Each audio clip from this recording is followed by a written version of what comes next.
하나님의 말씀 요한계시록 제6장 9절로 17절에 있는 말씀, 신약성경 405페이지 요한계시록 제6장 9절 한 목소리로 봉독합니다.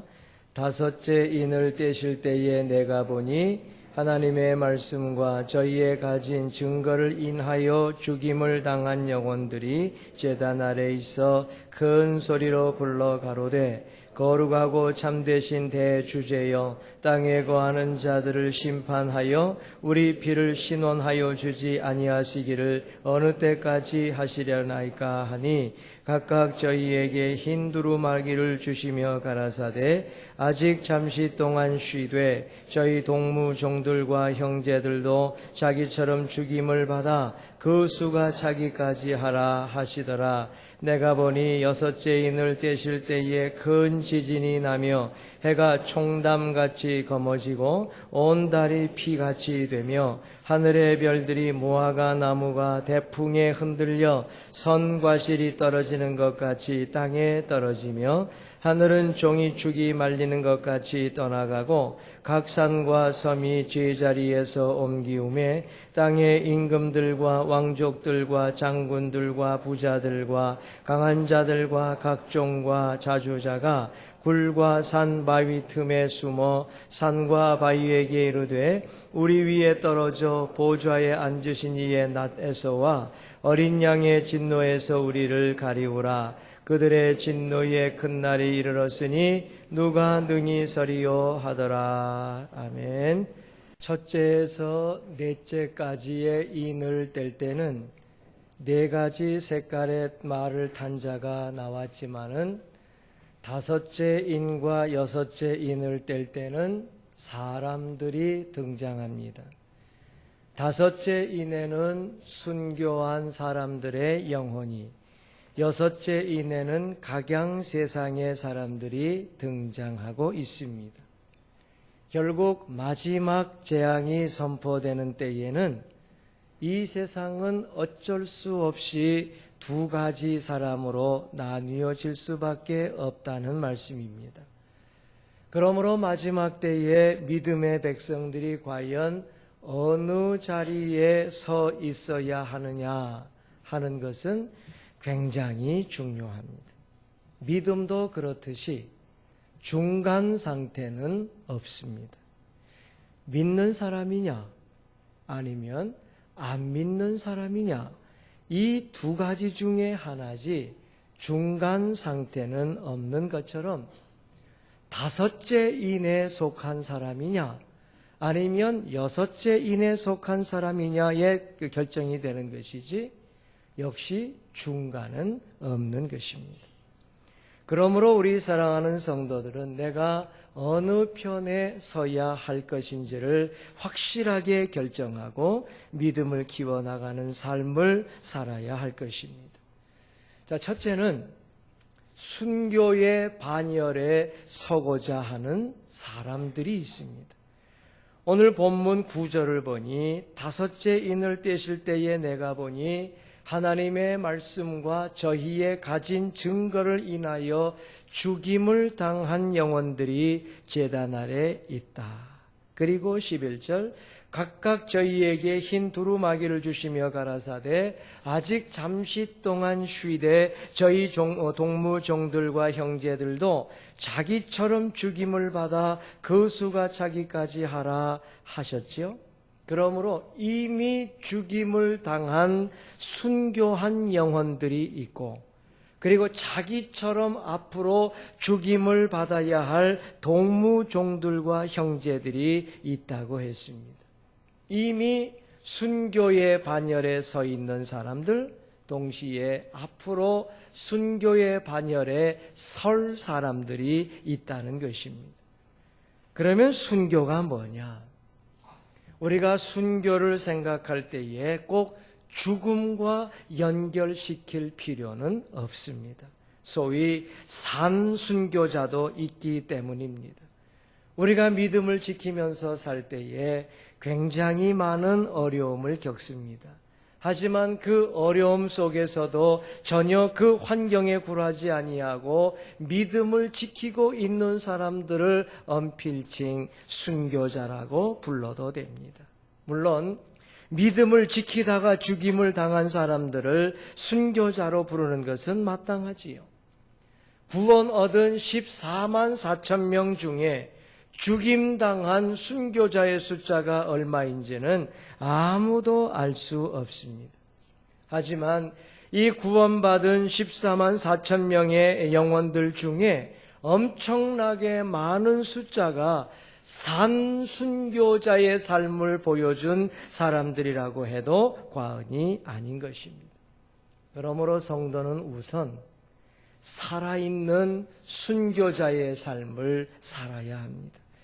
히브리서 기자가 묘사한 믿음의 삶을 살펴보면 히브리서 11장 33절로 37절 저희가 믿음으로 나라를 이기기도 하며 의를 행하기도 하며 약속을 받기도 하며 사자들의 입을 막기도 하며 불의 세력을 멸하기도 하며 칼날을 피하기도 하며 연약한 가운데서 강하게 되기도 하며 전쟁에 용맹되어 이방 사람들의 진을 물리치기도 하며 여자들은 자기의 죽은 자를 부활로 받기도 하며 또 어떤 이는 더 좋은 부활을 얻고자 하여 악형을 받되 구차하게 면하지 아니하였으며 또 어떤 이들은 희롱과 채찍질 뿐 아니라 결박과 옥에 갇히는 시험도 받았으며 돌로 치는 것과 톱으로 켜는 것과 시험과 칼에 죽는 것을 당하고 양과 염소의 가죽을 입고 유리하여 궁핍과 환난과 학대를 받았다. 이 얼마나 감동적인 기록입니까? 히브리서 기자가 수많은 성경의 역사를 기록하면서 이런 믿음 저런 믿음을 다 기록한 것 아닙니까? 믿음으로 나라를 이긴 자가 있다. 모르드게가 생각나지 않습니까? 모르드게가 믿음으로써 포로로 잡혀있던 많은 유다 백성들을 구원의 자리로 인도해냈지 않습니까? 하나님에게만 절을 해야 한다라고 하는 그 믿음을 가지고 지키다가 한때는 모든 유다 백성들을 엄청난 곤경에 처하게 만들기는 했지만 결국 유다 백성들을 모든 포로 백성들 위에 뛰어나게 구원의 자리로 인도해내지 않았습니까? 이것이 산순교입니다. 의를 행한 자가 있습니다. 약속을 받기도 했습니다. 그리고 사자들의 입을 막은 사람도 있어요. 여러분 잘 아시지 않습니까? 다니엘이 왕의 명령을 알고도 기도하거나 다른 왕의 명령 이외의 것을 행하면 죽일 것이다 하는 명령을 알고도 계속해서 동편창, 예루살렘으로 향해 있는 동편창을 열고 계속해서 기도하다가 저가 사자굴에 들어가게 되었지만 그 믿음을 포기하지 아니할 때에 하나님께서 사자들의 입을 막아주신 역사를 여러분들 아시잖아요. 산순교자입니다. 불의 세력을 멸한 사람도 있습니다. 다니엘의 세 친구들, 저들이 왕의 신상에 절하지 아니한 것 때문에 그야말로 극렬하게 타는 풀무불 속에 들어가게 되지 않습니까? 왕이 너무너무 안타까워서 너도 한 번만 어떻게 하면 내가 살려줄게 하는 말을 듣지 아니하고 그 풀무불에 들어가면서 하나님께서 능히 우리를 풀무불 가운데서 건져내시겠거니와 그리 아니하실지라도 우리는 신상에 절하지 아니할 것입니다 하는 이 고백이 여러분 순교가 아니고 무엇이겠습니까? 칼날을 피한다 그랬어요. 칼날을 피하는 것이 그것이 무슨 믿음이겠습니까?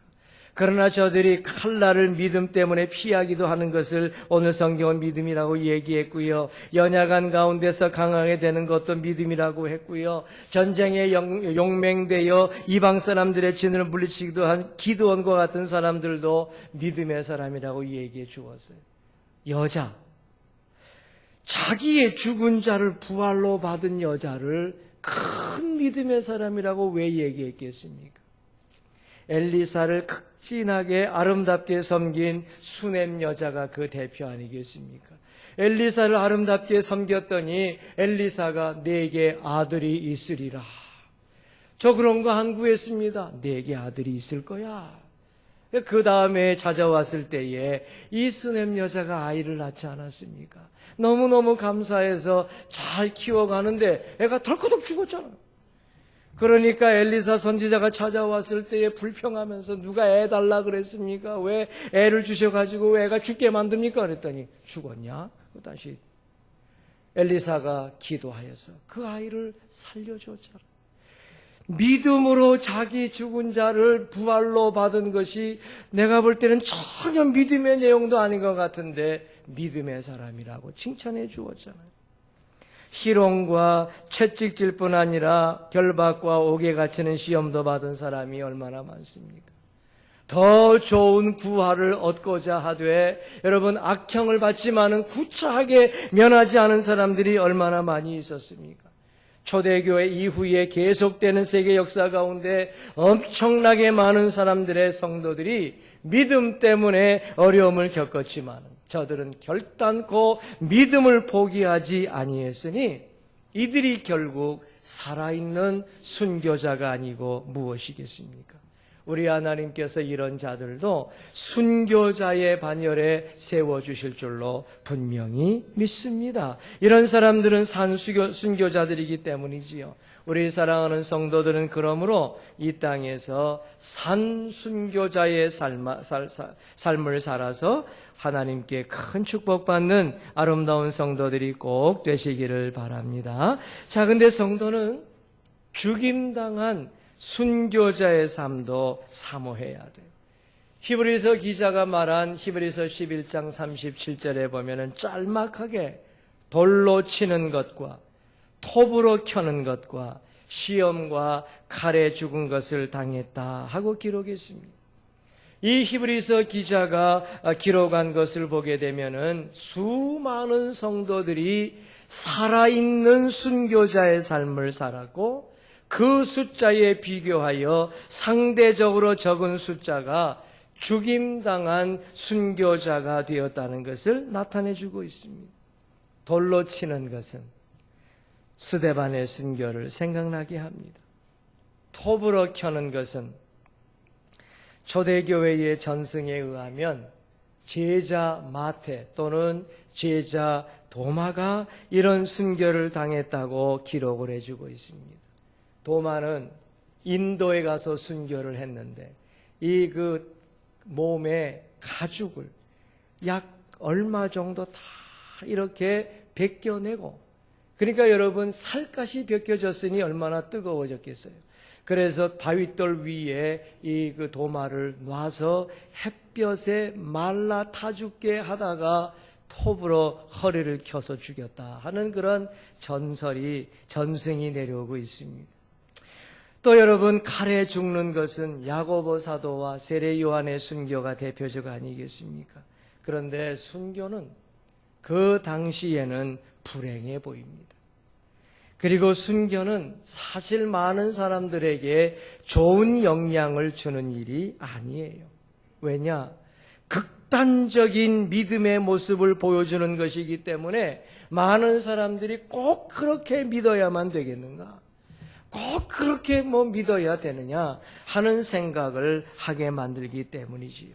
그러나 이 순교는 잘 아시는 것처럼 말로 다 할 수 없는 성도의 영광스러운 일입니다. 스데반이 예수처럼 죽지 않습니까? 스데반이 예수처럼 죽는 모습 속에서 그 스데반을 죽이는 선봉장이었던 사도 바울이 마음에 큰 부담을 가짐과 동시에 스데반의 죽음에 대한 책임감을 가지고 나중에 계속해서 자기도 평생 순교의 영광을 누리고 싶어하는 소원을 가지고 살지 않았습니까?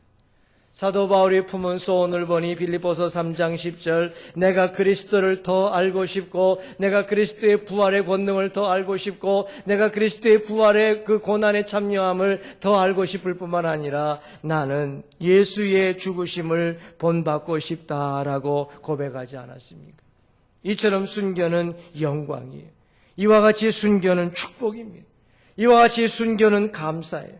그러므로 순교할 수 있는 그 사실을 사모하면서 사는 성도들이 되셔야 할 줄로 믿습니다. 산 순교자이든지 죽임당한 순교자이든지 간에 똑같은 사실이 한 가지가 있습니다.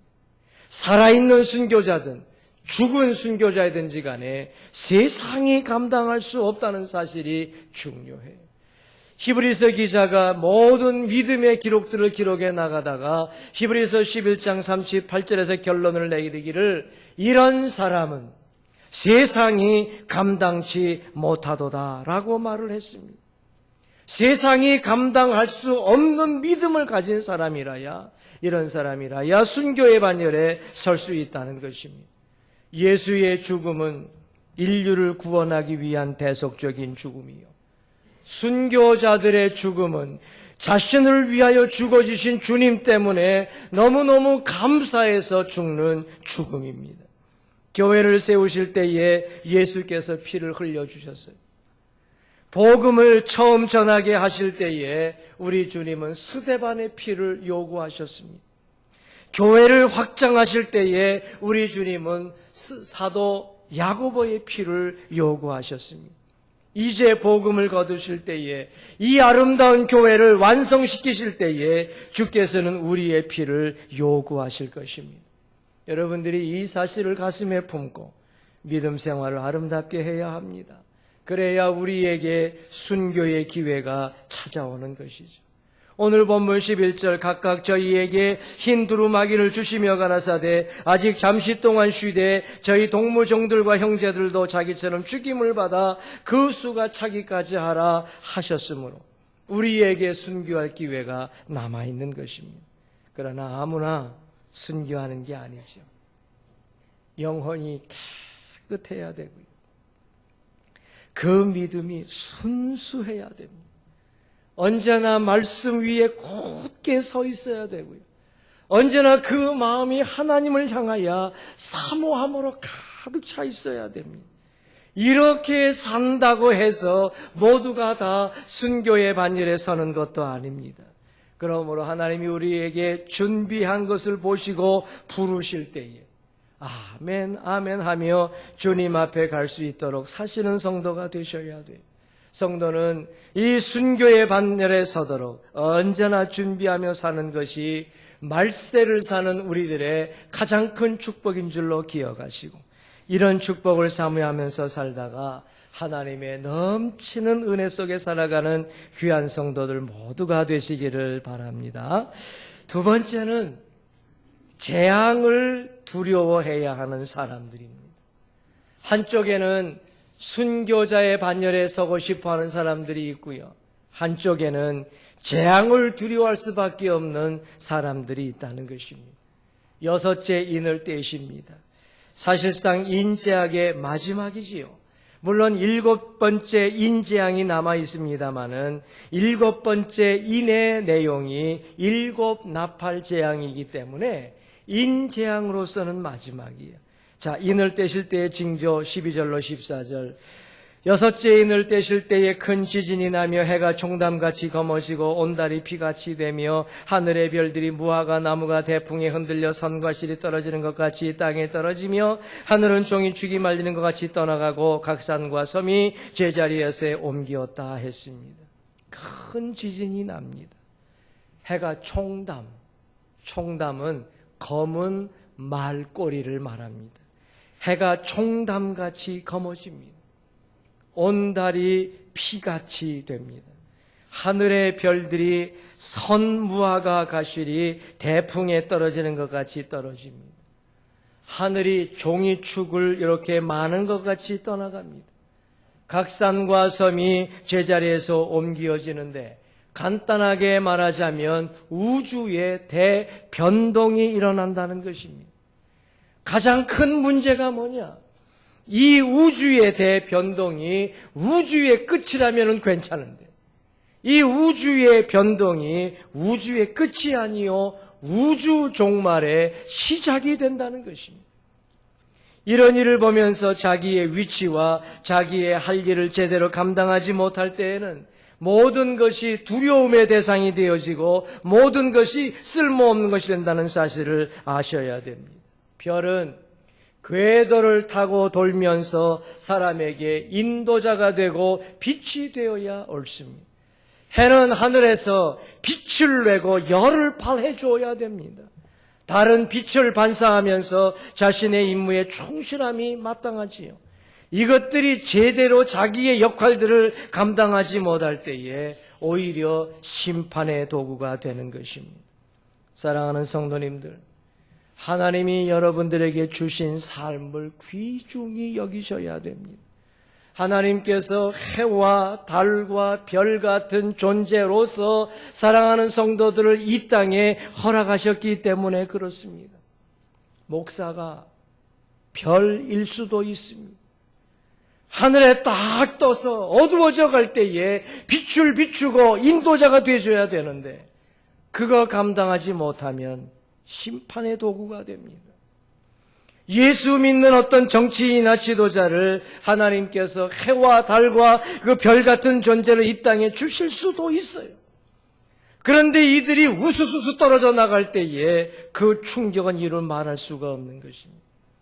자신의 위치와 자신의 임무와 자신의 사명을 귀히 여기면서 살아갈 때에 하나님의 일에 좋은 도구가 될 수 있습니다. 빛을 비추는 존재가 별 같은 존재가 땅에 떨어지면 곤란한 거예요. 여러분, 하늘에 있는 많은 별들을 생각해 보세요. 우리 눈에는 조그맣게 보이지만은 그 별 하나가 여러분 지구에 떨어지면 별 하나도 감당할 만큼의 면적이 지구에 없어요. 여러분, 그렇다라고 해볼 때에 우리 하나님께서 별 같은 존재를 우리에게 주셨는데 그 별이 우수수수 떨어지면 얼마나 어렵게 되겠습니까? 해같이 힘을 주는 존재가 어두워지면 안 돼요. 사랑하는 성도님들에게 능력 크게 주셔서 여러분 해 같은 존재로 만들어 주셨는데 여러분들이 빛을 발하고 여러분들이 열을 발하게 해주시고 힘을 줘야 되는데 땅에 떨어지면 안 돼요. 달같이 깨끗한 존재가 빛처럼 어두워지면 안 돼요. 요한이 보고 있는 이 광경은 상상해서 그리는 그림이 아닙니다. 사실적으로 그린 그림 아니겠습니까? 하늘은 종이 죽처럼 말려 떠나가고 해는 그 빛이 가리워져서 슬픔에 잠긴 상가에서 입는 검은 총담, 검은 말꼬리처럼 보여지고 온 달은 무시무시한 큰 핏덩어리가 되고 별들은 궤도를 벗어나 소나기같이 땅 위에 떨어지고 땅은 지진으로 요동하고 모든 건물은 무너져 버리고 산과 섬들이 갑자기 사라져 버리게 될 때 이게 얼마나 두렵고 무섭고 절망적이고 혼란스럽고 당혹스러운 일이 되겠습니까? 어느 한 구석이라도 온전한 곳이 없어서 피할 데가 없게 될 때에 악인들은 이런 현상 때문에 크게 두려워하게 되는 거예요. 15, 17절 땅의 임금들, 왕족들, 장군들, 부자들, 강한 자들, 각 종들, 자주자들이 굴과 산 바위 틈에 숨어 산과 바위에게 이르되 우리 위에 떨어져 보좌에 앉으신 이의 얼굴에서와 어린 양의 진노의 수위를 제발 가리워 주라. 그들의 진노의 큰 날이 이르렀으니 누가 능히 서리요. 하나님의 진노의 날이 왔으니 누가 그 앞에 설 수 있겠느냐 하는 말이에요. 인간 사회에 각계각층의 모든 사람들이 당황할 것을 예언했지 않습니까? 하나님의 심판 앞에 모든 사람들이 동일하게 공포와 절망을 느끼고 당황하게 되는데 온 천지를 심판하시는 하나님 앞에 인간 사회의 계급은 아무 의미가 없습니다. 그 사람이 왕이 되었든 그 사람이 장군이 되었든 그 사람이 부자가 되었든 그 사람이 자주자가 되었든 의미가 하나도 없습니다. 오히려 하나님의 심판보다 그렇게 될 수도 없지만은 떨어지는 바위에 깔려 죽기를 호소하는 말씀이니 얼마나 답답합니까? 물론 대심판 날의 두려움은 악인에게만 해당됩니다. 그런데 누가복음 18장 8절 말씀을 보면 재림의 때가 될 때 마지막 날이 될 때 너희 중에 믿는 자를 보겠느냐 하는 말씀을 놓고 보면 마지막 때에는 믿는 사람이 극히 적을 것을 말씀해 준다고 할 때에 사실은 세상 전체가 불안에 빠지게 될 것이 확실하다는 것이에요. 그러므로 우리 사랑하는 그리스도인들은 언제나 경성함에 게으름이 없어야 돼요. 이것은 악인에게 주는 경고라기보다도 믿는 성도들에게 주시는 하나님의 경고로 받아들여야 됩니다. 우리 그러므로 그리스도인들이 어떻게 살아야 되겠습니까? 우리 사랑하는 성도들이 인정하든지 안 하든지 간에 하나님께서 주신, 여러분에게 주신 사명이 있고요, 은사가 있고요, 지위가 있고요, 직분이 있고요, 맡은 분량이 분명히 있습니다. 저같이 별거 아닌 사람은 거기에 해당되지 않는다 말할 사람 아무도 없습니다. 여러분 자신과 여러분의 가정과 여러분의 사회와 여러분들이 섬기는 교회와 여러분들이 몸담고 사는 민족과 그리고 세계 앞에 어떤 분량을 감당해야 되는지를 하나님이 이미 정해 놓으셨어요. 문제는 뭐냐? 내가 깨닫지 못하는 것이고 깨달아도 감당치 아니하는 그것이 문제지요. 하나님께서는 이미 그것을 여러분들에게 확실하게 선을 그어 주셨던 것이죠. 그러므로 여러분, 이것을 감당하지 못했을 때에 하나님이 여러분을 심판하실 때에 하나님의 책임이라고 말할 사람 아무도 없습니다. 하나님이 알고 계시고 여러분에게 주어졌던 것이기 때문에 그렇습니다. 책임은 우리에게 있는 거죠. 하나님께서 우리에게 거저 선물로 믿음과 구원을 주셨지만 여러분들에게 주신 그 믿음, 여러분이 받으신 그 구원을 여러분들이 그저 그렇게 믿고 아무렇게나 살라고 주시는 값싼 믿음이요 값싼 구원이 절대로 아니라는 것입니다. 이 가운데 분명히 별과 같은 존재가 있어요. 스사로 여러분 타락하여 우수수 땅에 떨어지면 곤란합니다. 하나님의 위대한 종들이 여러분 땅에 떨어지게 되면 밟히는 것밖에 없어요. 여러분들은 해와 같은 존재가 이 가운데 분명히 있어요. 그가 빛을 잃게 되어지고 힘을 잃게 되면 어찌 되겠습니까?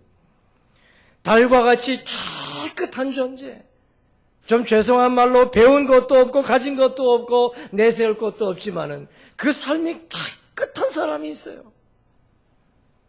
더러워지면 안 돼요. 그리스도인이 된 사람들이면 지식과 능력과 지위와 관계없이 하나님이 여러분들에게 각각 맡겨 주신 그 사명이 있습니다. 그러므로 그리스도인이 이 사명을 감당치 못함으로 말미암아 재앙을 두려워하는 자리에 들어가면 결코 안 됩니다. 우리 사랑하는 성도들이여, 그러므로 자신의 위치와 사명과 지위와 분량을 감당하면서 재앙을 하나님께서 이 땅에 주신다 할지라도 넉넉하게 감당하면서 영광 돌리실 수 있는 복된 성도들 모두가 되시기를 바랍니다. 말씀을 맺지요.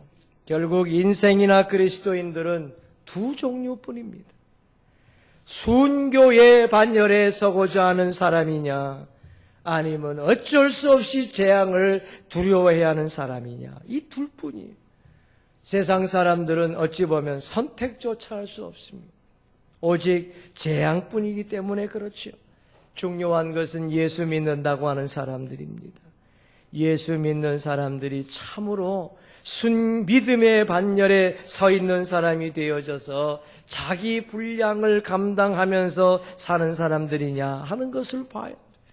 믿음으로 살다 보면 순교자의 반열에 설 수도 있는 것이요, 믿음으로 살다 보면은 산순교자가 될 수도 있는 것이지요. 하지만은 주신 은혜, 주신 구원, 주신 믿음을 소홀히 여겨버리면, 여러분들이 그것을 값싸게 여겨버리면 어쩔 수 없이 재앙을 두려워하는 자리에 설 수 있다는 사실을 기억하셔야 됩니다. 두 가지 사람밖에 없습니다. 두 가지 선택밖에 없습니다. 아무쪼록 주님을 기쁘시게 하는 자리에 서서 주님의 재림을 사모하며 복되게 살아가는 성도들 모두가 되시기를 바랍니다. 기도하겠습니다. 하나님 우리 아버지, 5째인과 6째인을 우리가 생각하면서 내가 어느 자리에 서야 될 사람인가를 결정하고 그러므로 그 반열에 설 수 있기 위하여 하나님이 내게 주신 믿음, 구원, 은사 모든 것들을 제대로 감당하며 살고자 결심하는, 그래서 복받은 사람이라 인정받는 성도들 되게 하여 주옵소서. 구주 예수 그리스도의 이름으로 기도 올리옵나이다. 아멘.